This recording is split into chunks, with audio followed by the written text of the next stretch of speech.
अरबौं रुपैयाँ एउटै कम्पनीले 8 अरब 12 अरब 32 अरब पैसा कुम्लो पारेर विदेशतिर लाने तयारी गर्दैछ। बाटो खोज्दैछ, 3 महिनामा मन्त्री फेर्ने, देशको ढुकुटी उडाउने, देशलाई बेरोजगारीमा डुबाउने, देशलाई व्यापार घाटामा डुबाउने, देशको अर्थतन्त्रलाई तहस नहस पार्ने, खाने, पैसा लुकाउने, कुम्ल्याउने, अरू मान्छेहरू दौरा सुरुवाल सिलाउनेतिर कोही थन्क्याउनेतिर लागिरहेका छन्। जनतालाई त्यो हेर्दाखेरि पनि वाक्क दिक्क लाग्ने जस्तो भइरहेको छ। केही मान्छेको झोली भर्नको लागि सिंगै देशलाई चाहिँ मोलमोलाई गरिरहेका छन्, लुटिरहेका छन्। सामन्तहरूलाई जरा उखालेको जस्तो उखेल्नुपर्छ, सहरबाट उखेल्नुपर्छ र दलालहरूको सत्तालाई फ्याँकेर वैज्ञानिक समाजवाद निर्माण गर्नुपर्छ।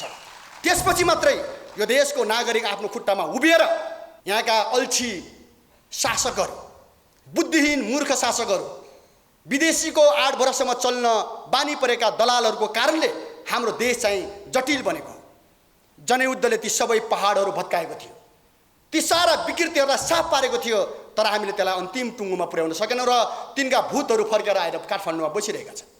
1816 को सुगौली सन्धिभन्दा पनि 1950 को दिल्ली सम्झौताभन्दा पनि खतरनाक बनेर एमसीसी र एसपीपीहरू हाम्रो आकाशमाथि आइलागेका छन्। कसैको विज्ञापन खाएर चुप लाग्ने सञ्चार माध्यमहरू होइन, जनताको पक्षमा खर ढङ्गले उत्रेर लड्ने सञ्चार माध्यमहरू हामीलाई चाहिएको छ। यो मुठ्ठीभर लुटेराहरूको व्यवस्था हो। यो वाशिङटन र दिल्लीबाट लादिएका, लन्डन र बर्लिनबाट तयार गरिएका योजनाहरूलाई लागू गर्ने दलालहरूको व्यवस्था हो। आदरणीय शहीद परिवार, बेपत्ता योद्धाका परिवार, घाइते योद्धाहरू र कार्यक्रममा उपस्थित सम्पूर्ण पार्टीका नेता कार्यकर्ताहरू र अन्य उपस्थित मित्रहरूमा म पार्टी केन्द्रको तर्फबाट न्यानो लाल सलाम गर्न चाहन्छु।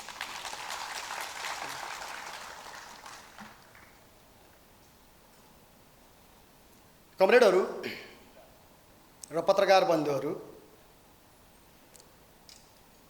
हाम्रो पार्टीको लागि र नेपालको पत्रकार जगतको लागि, नेपालको सञ्चार माध्यमको लागि र जनताको सूचना प्राप्त गर्ने अधिकारको लागि आज एउटा खुसीको दिन आएको छ। यहाँ थुप्रै सञ्चार माध्यमहरू र अनलाइनहरूको बिचमा एउटा नयाँ सञ्चार माध्यम अनलाइन जनपत्रिका अनलाइन आज थपिएको छ, आज उद्घाटन भएको छ। यो उद्घाटनको अवसर जुटाइदिने जनप्रचार प्रसार प्रणालीलाई म धेरै धेरै धन्यवाद दिन चाहन्छु र यो उद्घाटन भएको जानकारी गराउन चाहन्छु।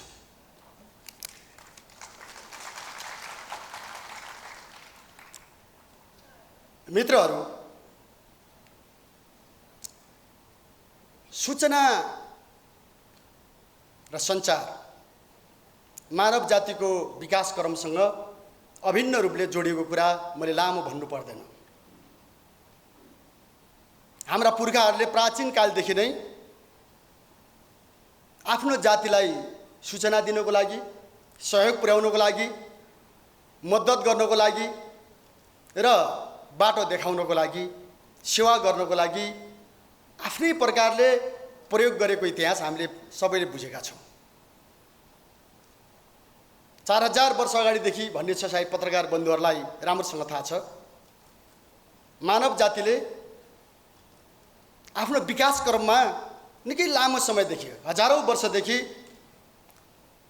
सञ्चार माध्यमलाई आफ्नो हितको निम्ति प्रयोग गरेको छ। र अझ भन्ने हो भने इतिहासमा सञ्चार माध्यम या सूचना माध्यम भनेको जनताको साधन थियो र जनताको साधन नै हुनुपर्छ। तर जब समाजमा वर्ग विभाजन भयो, जब समाजमा निजी सम्पत्तिले प्रभुत्व जमाउँदै गयो, मानव जातिलाई जब निजी सम्पत्तिले गाँच्न थाल्यो, त्यसपछि हामी सूचना सञ्चार पनि बिस्तारै पुँजीको अधीनमा पर्न थालेको हामी पाउँछौँ इतिहासमा। र त्यो आजको दिनमा आइपुग्दाखेरि कमरेडहरू, लामो समयको लड्दै लड्दै आजको दिनमा आइपुग्दाखेरि ठुलो एउटा बहस सूचना सञ्चारमा चलिरहेको छ। सूचना सञ्चार कसको लागि, के का लागि, कसको पक्षमा, कुन उद्देश्यको लागि एउटा बहस आज चलिरहेको छ। र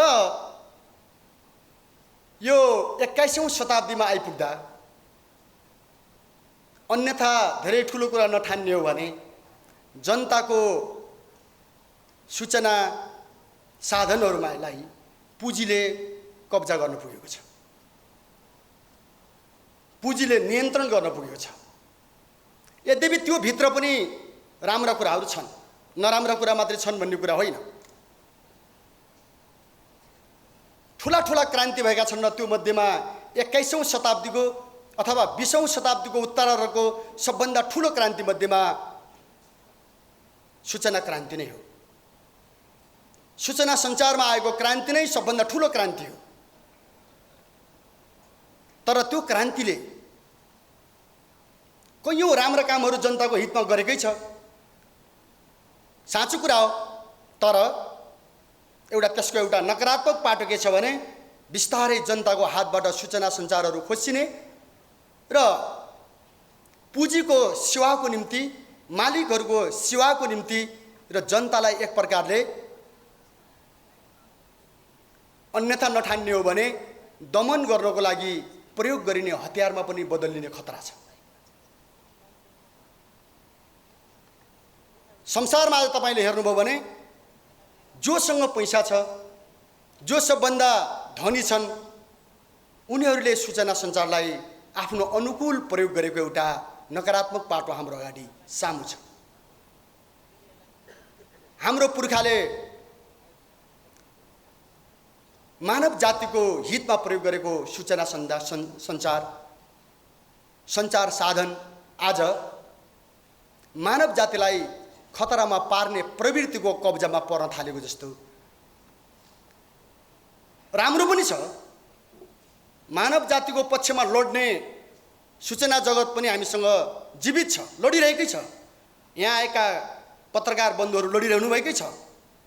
तर नकारात्मक पाटो के देखिन्छ भने जनताको साधनलाई जनताकै विरुद्धमा प्रयोग गर्ने खतरा आज देखा परेको छ।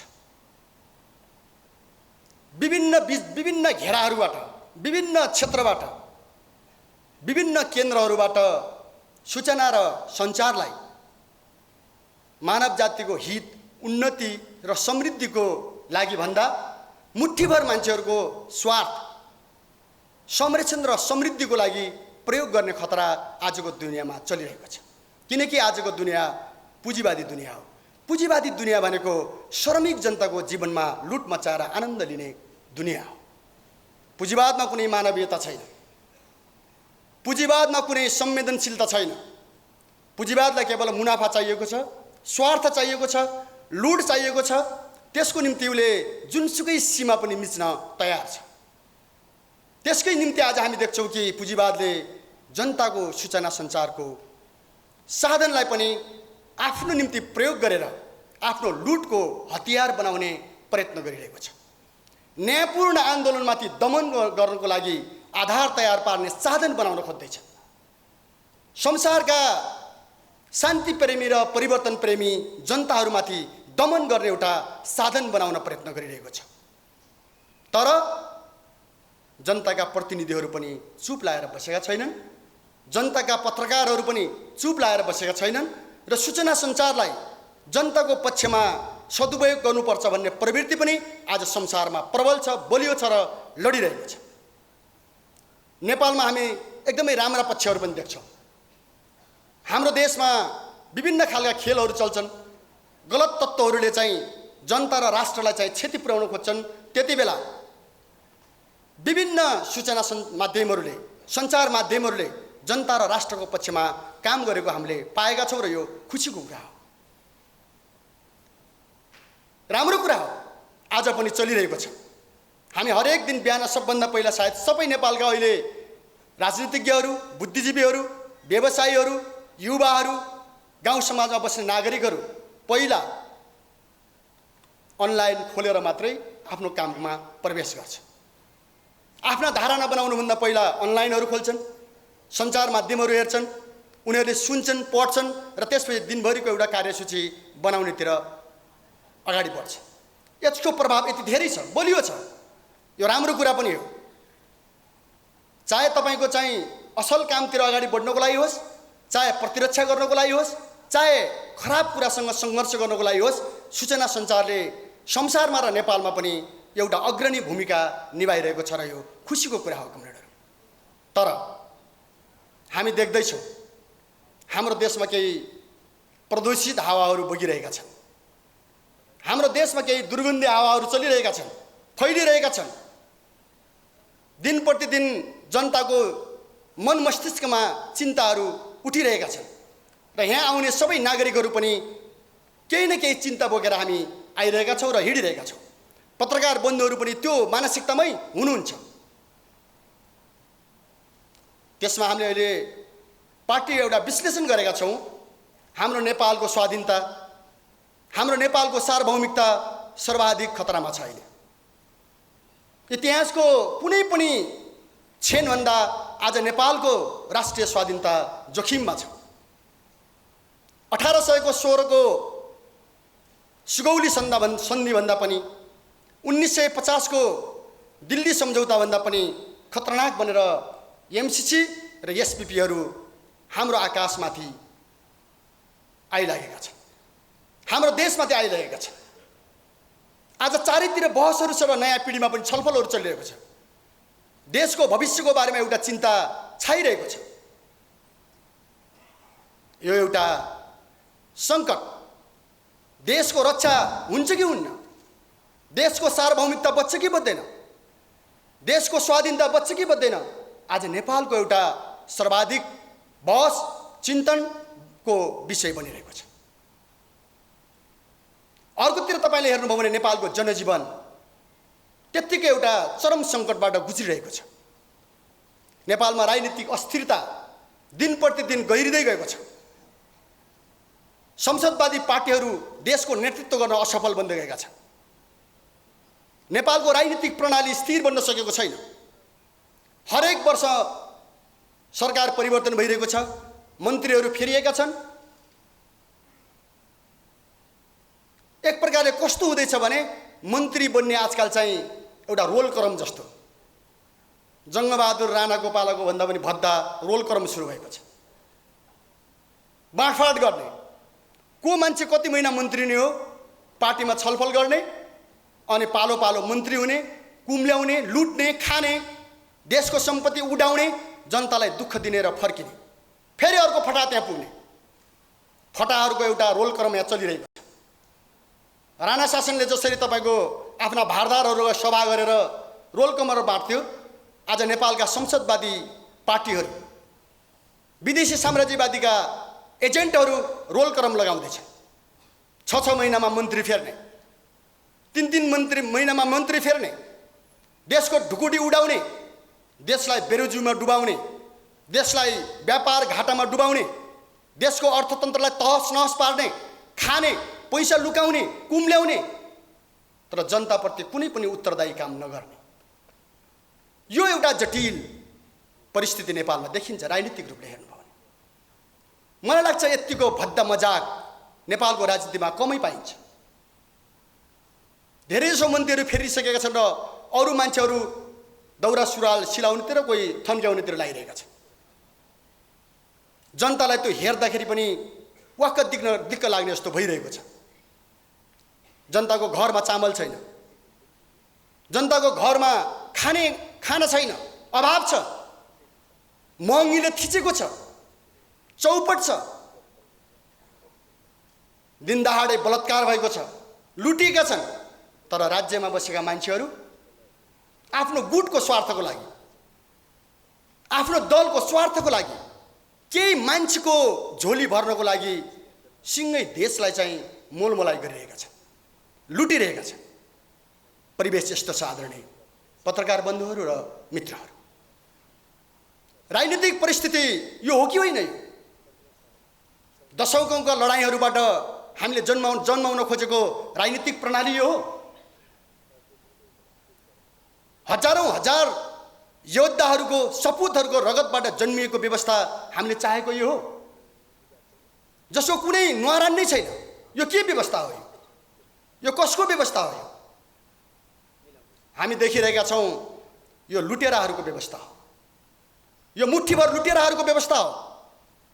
यो वाशिङटन र दिल्लीबाट लादिएका, लन्डन र बर्लिनबाट तयार गरिएका योजनाहरूलाई लागू गर्ने दलालहरूको व्यवस्था हो। यो मुठ्ठीभर मान्छेहरूले मोस बस्ती उडाउने व्यवस्था हो। यसलाई कुनै जनताको संवेदनशीलता छैन। राजनीतिक रूपले असफल हुँदाखेरि पनि बन्दुकको नोकबाट शासन गर्ने दुस्साहस नेपालमा चलिरहेको छ। जनताहरू कोही पनि सन्तुष्ट छैनन् यो व्यवस्थाबाट। हामी देशभरि जान्छौँ, हाम्रा बुद्धिजीवी साथीहरू सन्तुष्ट छैनन्, उद्योग व्यवसायी साथीहरू सन्तुष्ट छैनन्, युवाहरू सन्तुष्ट छैनन्, राजनीतिक नेताहरू, राजनीतिक पार्टीका नेता र कार्यकर्ताहरू जो इमानदार छन् उनीहरू पनि सन्तुष्ट छैनन्। तर यो नै लोकतन्त्र हो, यो नै जनताको हो, यो नै असल हो भन्दै जबरजस्त बन्दुकको बलमा, बुटको बलमा शासन गर्ने, दमन गर्ने प्रणाली चलिरहेको छ नेपालमा। यसको प्रतिबिम्ब तपाईले आर्थिक क्षेत्रमा हेर्नुहोस्। देश टाट पडिँदै गएको छ, महँगी दिन प्रतिदिन बढिरहेको छ।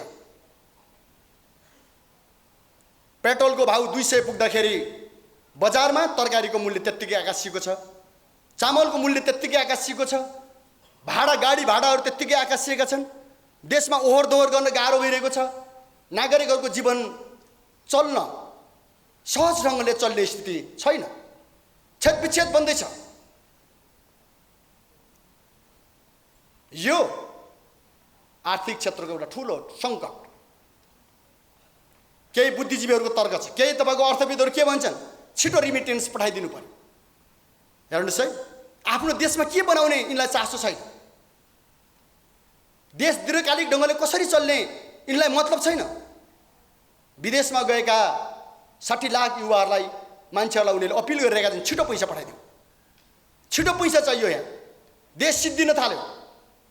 तर हामी सुन्दैछौँ अर्कोतिर केही मुठ्ठीभर मान्छेहरूले पैसा लुकाइरहेका छन्।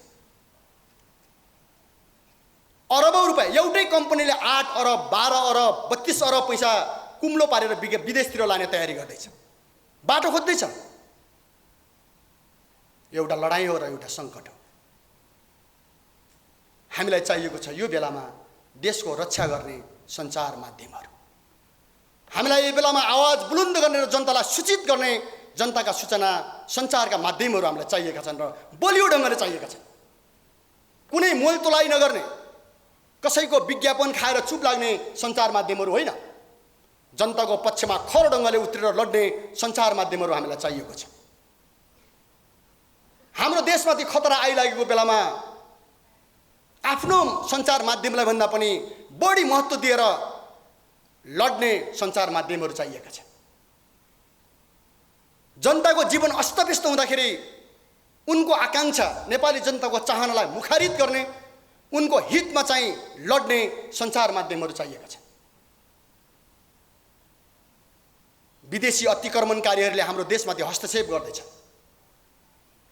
संसारलाई लुट्दै हिँडेका लुटेराहरूले हाम्रो देशको प्राकृतिक स्रोत साधनमाथि आँखा गाडेका छन्, हाम्रो देशको जलमाथि आँखा गाडेका छन्, हाम्रो देशको खनिजमाथि आँखा गाडेका छन्, हाम्रो देशका जडीबुटीमाथि आँखा गाडेका छन् र हाम्रो माटोमाथि आँखा गाडेका छन्।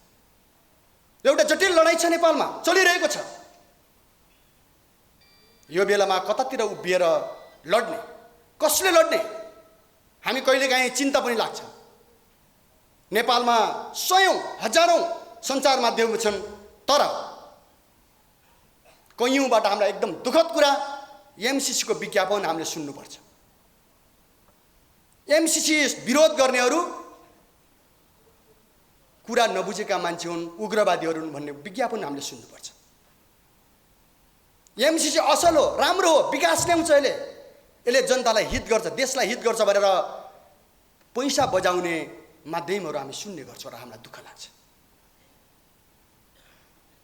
हामीले भनेका थियौँ अमेरिकाले एमसीसी त्यसै लिएको छैन र एमसीसीलाई जुन उद्देश्यबाट लाद्न खोज्दैछ नेपालमा त्यो उसको सहयोगको भावना होइन, नेपालको जनताको दुःखलाई समाधान गर्ने उद्देश्य होइन, दुःखमा फाइदा उठाउने र लुट्ने उसको साम्राज्यवादी नीति हो।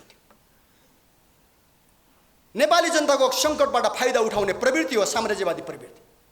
हामी त्यो देखेका थियौँ र त्यसले कब्जा गर्ने योजनासहित आउँदैछ भन्ने कुरा हामीले भनेका थियौँ। आइरहेको छ। एमसीसी पछि एसपीपी आइरहेको छ। एसपीपी खुलेआम नेपालमा सैन्य ब्यारेक खोल्ने जनरल फ्लिङ्कले घोषणा गरेर फर्केका छन्। चार्ल्स फ्लिङ्कले खुलेआम अन्तर्वार्तामा हामी नेपालमा सैन्य अड्डा बनाउन चाहन्छौँ भन्ने कुरा घोषणा गरेर फर्केका छन्। कैयौँ सञ्चार माध्यमहरूले लडिरहेका छन् तर कैयौँले चाकरी बजाइरहेका छन्। सञ्चार माध्यमहरूमा ठुलो एउटा ध्रुवीकरण चलिरहेको छ, चलाउन जरुरी छ। त्यसैले कमरेडहरू, मित्रहरू, हाम्रो जनपत्रिका अनलाइन तपाईहरुसँग मिसिएर मात्रै होइन, कुनै तपाईको विदेशीहरूको दाना पानी खाएर होइन, कसैको विज्ञापनमा नाचेर होइन, कुनै स्वार्थ लिएर होइन, कुनै डर धम्की त्रासमा होइन, यसले अग्रभागमा बसेर साम्राज्यवादको विरुद्धमा लड्नेछ र लड्नु पर्दछ। यो अनलाइनले सबैसँग काँध मिलाउनु पर्छ। राष्ट्रवादी देशभक्त पत्रकारहरूसँग, सञ्चार माध्यमहरूसँग, देशको स्वाधीनता चाहने पत्रकारहरूसँग कदममा कदम मिलाउनु पर्छ र मिलाउनेछ।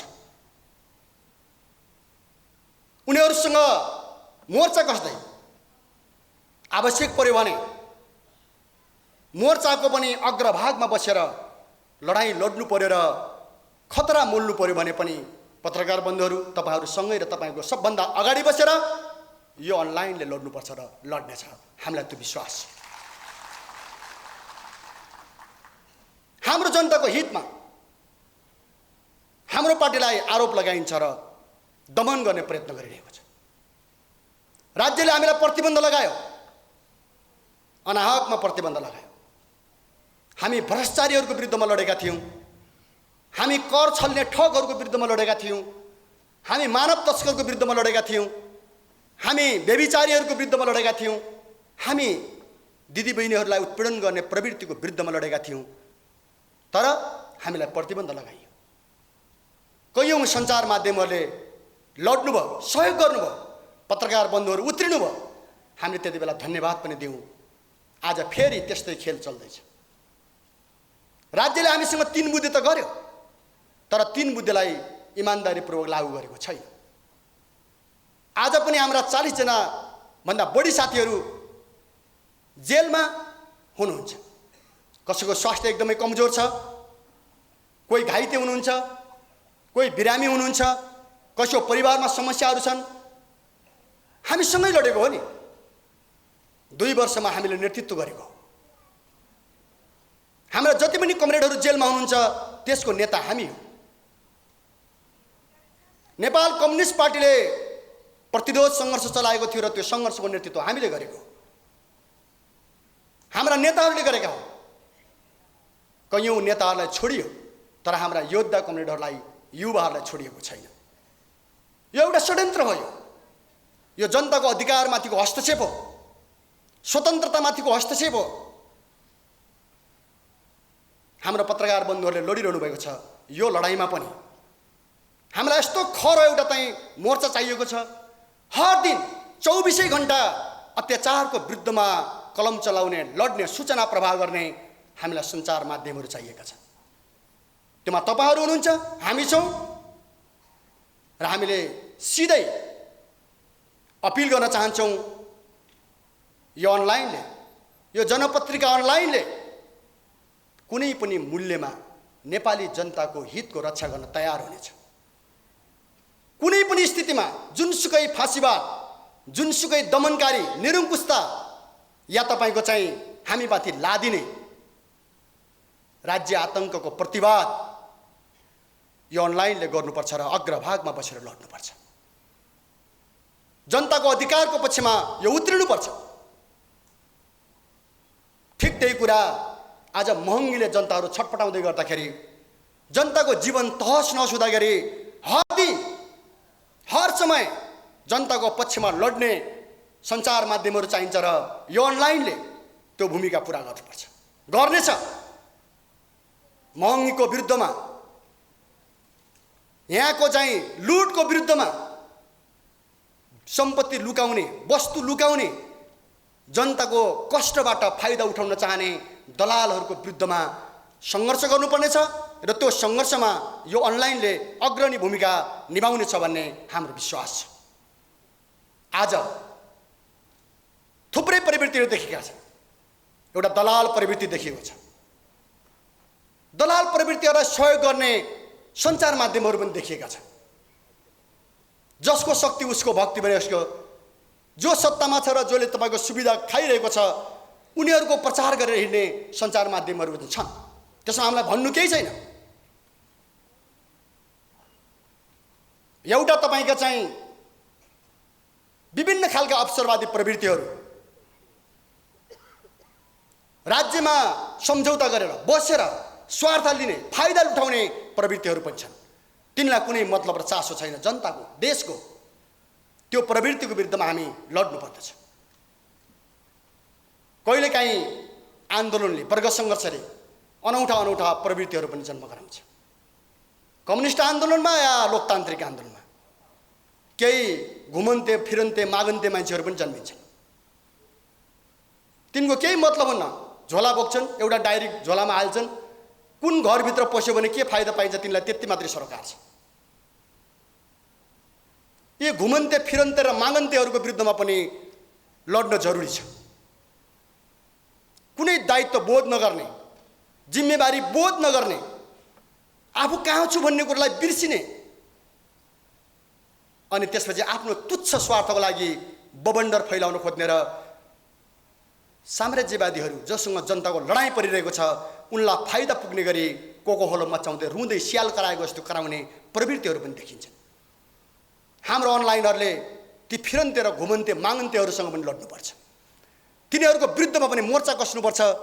तिनको भ्रम, तिनको गलत प्रचारसँग पनि जुझ्नुपर्छ। हाम्रो जनपत्रिका अनलाइनले त्यहाँ पनि भूमिका पुरा गर्नुपर्छ। अवसरवादीहरू हेर्नुहोस् है, अवसरवाद भनेको यो तपाईँको चाहिँ एउटा घृणित प्रवृत्ति हो। केही व्यक्तिको स्वार्थको निम्ति झुटो कुराहरू प्रचार गर्नु, जनतालाई भ्रमित पार्नु, साम्राज्यवादीलाई खुसी पार्नु, यहाँका लुटेराहरूलाई खुसी पार्नु, क्रान्तिकारी र क्रान्तिकारीको आस्थामाथि हमला बोल्नु र उनीसँग गएर थाल थापेर दुई छाक टार्नु, यी खुमन्ते र फिरन्तेहरूको चरित्र हो। त्यसकारण कमरेडहरू, हामी निर्धक्कसँग अवसरवादसँग लड्नुपर्छ। हामी कुनै दृष्टिकोण नभएका यी तपाईँको पेन्डुलमहरूसँग लड्नुपर्छ, जसको न कुनै ठुलो आकाङ्क्षा छ, न कुनै दृष्टिकोण छ, न सुझबुझ छ। गैर जिम्मेवार मान्छेहरूसँग पनि लड्नुपर्छ। र नेपालमा एउटा यस्तो छ, हेर्नुहोस्, आजकल निराशा बाँडेर जीवन चलाउने मान्छेहरू पनि छन्। नेपालका युवाहरूलाई निराश बनाएर जीविका चलाउने प्रवृत्तिहरू पनि छन्। सिद्धो खत्तम भयो भन्दै अनि विदेशीहरूलाई गुहार्ने, नेपालको स्वाधीनतामाथि हस्तक्षेप गरेकोमा चिन्ता नगर्ने निराशावादी प्रवृत्ति छ। निराशावादको विरुद्धमा लड्नुपर्छ। र म तपाईँ यहाँ उपस्थित युवाहरूलाई अपिल गर्न चाहन्छु, हामी विदेशमा गएर होइन, हामी यहाँबाट पलायन भएर होइन, हामी कुनै विदेशी धनाढ्यको चौकीदार बन्नको लागि होइन, हामी यहीँ बस्नुपर्छ, यो देशमा बस्नुपर्छ, यहाँ बस्नुपर्छ, यहाँको जालीफटाहरूसँग लड्नुपर्छ, यहाँका दलालहरूसँग लड्नुपर्छ र यो दलाल पुँजीवादी सत्तालाई भत्काएर जनताको वैज्ञानिक समाजवादी स्थापना गर्नुपर्छ। त्यो मोर्चाको लागि तपाईँ हामी तयार हुनुपर्छ। यो मोर्चामा अनलाइनले भूमिका पुरा गर्नुपर्छ। हो, कुनै परिवेशले युवाहरू गइहालेको भए पनि, हामी युरोपमा पुगे पनि, हामी पूर्वी एसियामा पुगे पनि, जापानमा पुगे पनि, मलेसियामा पुगे पनि, अरबमा पुगे पनि, हाम्रो देशलाई हामीले बिर्सिनु हुँदैन र बिर्सिनु भएको पनि छैन युवाहरूले। जुन दिनसम्म हाम्रो देशको पश्चगामी प्रतिक्रियावादी व्यवस्था परिवर्तन हुँदैन, यहाँको दलाल पुँजीपतिहरूको सत्ता ढल्दैन र नेपाली जनताको समाजवाद बन्दैन, त्यो दिनसँग तपाईँ डलरमै पुरिएर बसे पनि विदेशमा, तपाईँ भयङ्करै ठुल्ठुला भाषण गरेर छाटेर विदेशमा बसे पनि यो देशको भविष्य निर्माण हुनेवाला छैन, यो देश राम्रो बन्नेवाला छैन। तपाईँले राम्रो बनाउने चाहना राख्ने हो भने नेपालका युवाहरूले एकचोटि आँट गर्नुपर्छ। नेपालको आउँदै गरेको नयाँ पुस्ता निराश हुने होइन, आफ्नो देश छोडेर समस्याबाट मुक्त हुने चाहना राख्ने होइन, यहीँ बस्नुपर्छ। गाउँ गाउँबाट हामीले जनयुद्धमा सामन्तहरूलाई जरा उखालेको जस्तो उखेल्नुपर्छ, सहरबाट उखेल्नुपर्छ र दलालहरूको सत्तालाई फ्याँकेर वैज्ञानिक समाजवाद निर्माण गर्नुपर्छ। त्यसपछि मात्रै यो देशको नागरिक आफ्नो खुट्टामा उभिएर संसारमा हामी नेपाली हौँ भन्ने एउटा पहिचान खडा गर्न सकिन्छ। हाम्रो चाहना थियो हामी स्वतन्त्र मुलुक, हामी एउटा आर्थिक ढङ्गले पनि कमजोर मुलुक हाम्रो होइन, प्राकृतिक स्रोत साधनले सम्पन्न हाम्रो मुलुक। यहाँका अल्छी शासकहरू, बुद्धिहीन मूर्ख शासकहरू, विदेशीको आड भरोसामा चल्न बानी परेका दलालहरूको कारणले हाम्रो देश चाहिँ जटिल बनेको। जनयुद्धले ती सबै पहाडहरू भत्काएको थियो, ती सारा विकृतिहरूलाई साफ पारेको थियो, तर हामीले त्यसलाई अन्तिम टुङ्गोमा पुर्याउन सकेनौँ र तिनका भूतहरू फर्केर आएर काठमाडौँमा बसिरहेका छन्। सामन्तवादका भूतहरू, पुँजीपतिहरूका भूतहरू फर्केर काठमाडौँको शासन जमाएका छन् र जनतामाथि एउटा फेरि दानवी सत्ता लादिरहेका छन्। त्यसकारण हामीले हाम्रो इतिहासको गौरवलाई सम्झिनुपर्छ। हाम्रा पुर्खाहरूले पौवागढीको लडाइँमा अङ्ग्रेजहरूलाई लखेटेर नेपाल बचाएको जस्तै, हाम्रा पुर्खाहरूले नालापानी र टिस्टामा लडे जस्तै, हाम्रा अग्रजहरूले राणा शासनलाई फाले जस्तै, हाम्रा अग्रजहरूले पञ्चायतलाई ढाले जस्तै,